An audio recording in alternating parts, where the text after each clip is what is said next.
Os hinos védicos são poderosos.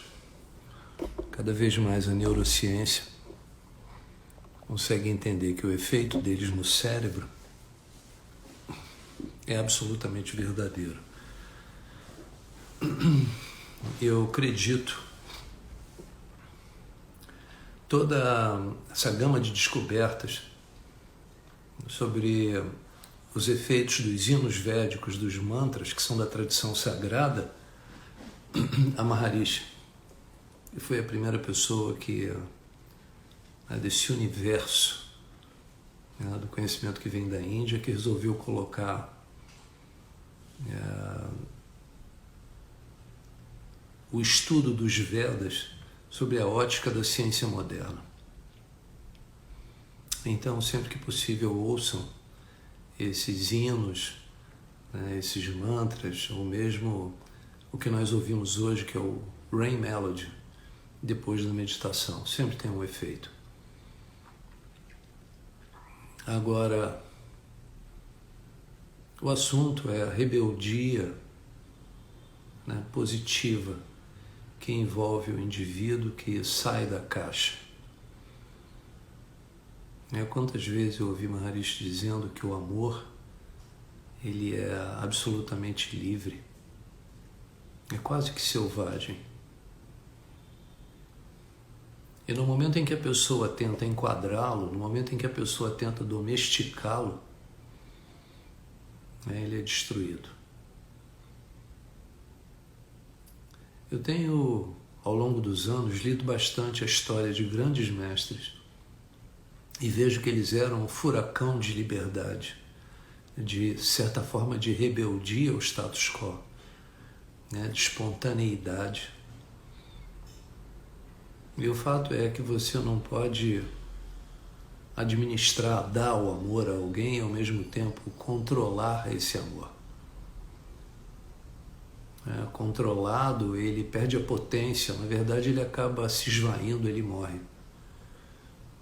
O amor pode ser controlado somente quando o sujeito já perdeu ele, porque é uma chama viva.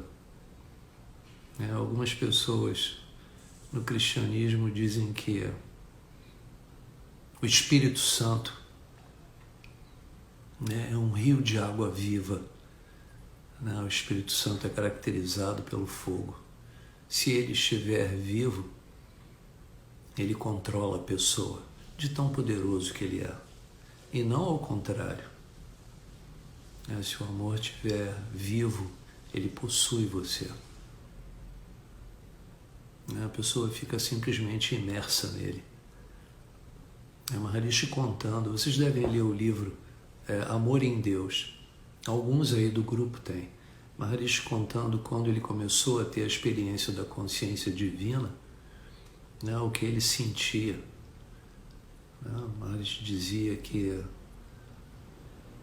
o sentimento de amor é maior do que a pessoa, é mais vasto do que a soma de todas as partes. Ele é mais fundamental do que você, mais básico. Da mesma maneira, Deus, ele também é colocado nessa posição. Da mesma maneira que o amor vem até você, dizem que Deus vem até o seu devoto. E sobre esse aspecto, é maravilhoso esse livro, Bia. É do Maharishi. É quase que uma autobiografia pequena. Ele fala Deus como algo que não pode ser controlado, mais selvagem do que o amor. Um Deus civilizado, ele não é Deus, ele não tem essa... Deus é o eterno, é o absoluto. O Deus da igreja, o Deus do templo, é um Deus tão fraquinho. E isso ocorre há muito tempo. Deus desapareceu desses lugares porque ele não pode ser aprisionado. Às vezes eu acho que esses lugares são cemitérios, onde Deus foi enterrado. Se a pessoa realmente deseja encontrar Deus, ela precisa estar disponível. né, disponível, essa energia ilimitada, infinita da vida, essa energia selvagem, ela tem que lidar de peito aberto com o que acontece.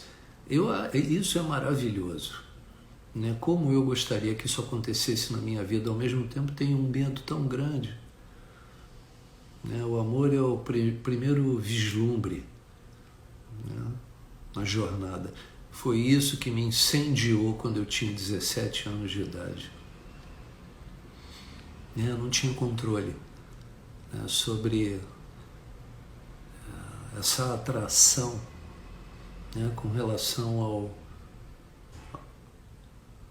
aonde chegar, aos resultados da meditação dentro de mim mesmo. Um apogeu que eu não podia negar. É como se fosse um furacão. O fato é que eu fui desenraizado de mim mesmo. Eu fui possuído, né, pedaço por pedaço.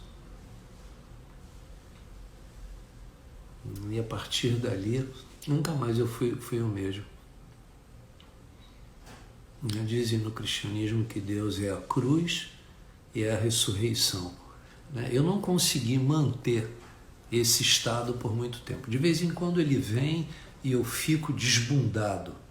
Você sabe o que é desbundado? Eu fico absolutamente à mercê, né, desse sentimento selvagem, esse sentimento de entrega completa.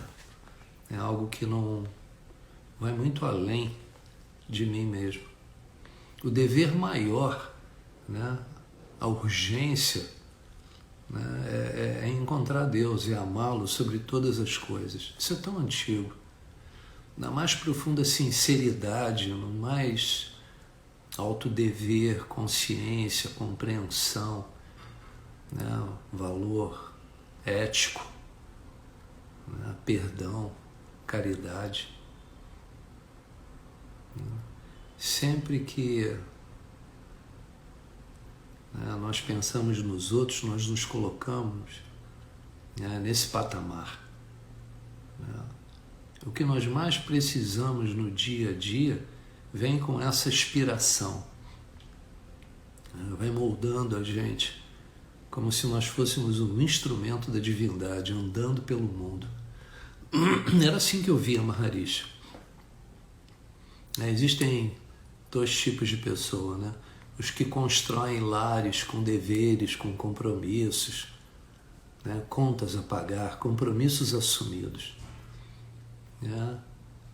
E os que vieram fazendo dos seus todos os lares, né? Estendendo amor por toda a terra. Cada um de nós tem uma missão diferente, né? Cada um tem uma missão diferente do outro. Quando a gente entende o dever da gente, o resto, né, diz que Deus provê. Maharishi dizia muito, cada passo que você dá em direção à luz, a luz dá 3 passos na sua direção. Então, o que a gente precisa fazer é criar um ambiente de pureza internamente. Porque o resto se dá por atração. Você não consegue... A força é muito grande. Nós ficamos demasiadamente apegados, né, ao apartamento da gente, ao lugar que a gente mora, à proteção. Mas isso não dá força. O que dá força, né, vem dessa entrega de situações que parecem impossíveis, que você não vai conseguir, mas como um magneto, como um ímã, né, que atrai uma limalha de ferro, você não consegue se conter. Nos tempos antigos, as pessoas costumavam se mudar para monastérios, né, lugares distantes, no Himalaia, e lá as pessoas encontravam uma certa paz. Mas essa paz, Maharishi insistia nisso, é uma paz que pode ser fake, né, porque sempre que essas pessoas voltam ao mundo, essa paz é destroçada. Quantas vezes eu vi as pessoas perguntando para Maharishi, eu quero ficar no Himalaia, quero ir para o Himalaia. Hoje até que tem um grupo de uns 120 meditantes lá no Himalaia. Professores muito devotados à causa. Mas Maharishi dizia, né, como Yogananda também, o Himalaia é a sua cama, é o lugar que você se senta para meditar. Essa paz, ela deve ser alcançada no meio de um mundo frágil. Dessa maneira, o isolamento não é uma fuga, e sim um crescimento. Aprender a ficar sozinho, né, mas nunca apegado à solidão. Né? Permanecer capaz de se relacionar com os outros. Aprender a meditar, mas não se mover de um extremo para o outro, né, sendo incapaz de amar. Então, a gente dizia, a pessoa medita para o mundo. Seja silencioso, pacífico, sereno, mas não fique obcecado por isso. Seja capaz de encarar o mundo, né, vivendo essa serenidade dentro de você. Eu tenho trabalhado para isso. Não é mole não é fácil. É fácil ficar silencioso quando você está sozinho, mas é difícil pra caramba quando você está com as pessoas. Essa dificuldade, ela precisa ser encarada. Uma vez a pessoa sendo capaz de ficar em silêncio com as pessoas em volta, pronto, aí a gente chegou lá. Nada mais pode destruir esse silêncio. Por isso que Maharishi chamava MT de Karma Yoga. O yoga da ação. Você precisa ir para a atividade para que o efeito da meditação seja infundido em você. É como se fosse um mata-borrão. E sabem o que é um mata-borrão? Ele seca a tinta no papel. O efeito da consciência pura quando nós meditamos não pode sair nem durante a vigília, nem durante o sono, nem durante o sonho, porque isso é consciência pura, consciência transcendental, aquele valor de estabilidade infinito, difícil de ser alcançado, mas por meta, né, da vida de um grande buscador, o objetivo é que ele seja fixado, não só alcançado, mas fixado. Nos textos védicos isso é chamado de Nirvikalpa Samadhi. O que nós temos hoje em dia é um tipo de Samadhi que é perdido. A gente entra nele e sai, a gente entra e sai. A ideia é entrar nele e ficar. E aí abrir os olhos, vir para a atividade e conseguir manter isso dentro da atividade. Quando isso acontece, consciência cósmica foi alcançada. Aí, sim, o amor vai começar a funcionar como a grande força motriz, né, como um turbo que vai levar a pessoa a alturas inimagináveis. Mas já em consciência cósmica, o sujeito destruiu a ignorância. Ele é capaz de perceber o teatro do mundo acontecendo sobre o palco do eterno, do infinito, do ilimitado. Não há mais como o indivíduo se enganar com bobeiras, com besteiras, não tem mais isso. O Espírito Santo, o valor supremo de Deus, ele foi estabelecido 24 horas por dia. Regularidade, pessoal, é isso que nós precisamos, regularidade, todos os dias. Nunca se esqueçam, e sem querer bancar o gostosão aqui, um santo é um pecador que nunca desistiu. Um santo é um pecador que nunca desistiu. Um santo é um pecador que nunca desistiu. Então é isso que a gente tem que fazer. Não é vocação para ser santo, não, porque quem dera. Mas desistir jamais. Eu tenho um amigo que faleceu muitos anos, um grande amigo, me ajudou muito. Ele dizia, só os fortes vencerão. Os fracos morrerão esmagados pelo caminho. Ele era meio drástico. Mas só os fortes, não adianta, gente. Hoje é quinta-feira, mantenham a regularidade, segunda-feira estaremos juntos de novo. Se precisarem de ajuda, mandem mensagem. Mas é isso. Um se apoiando no outro. Nós vamos chegar lá. Maharishi me garantiu que nós chegaríamos lá. Nós vamos chegar lá. Um grande beijo. Fiquem em paz. Jai Gurudev.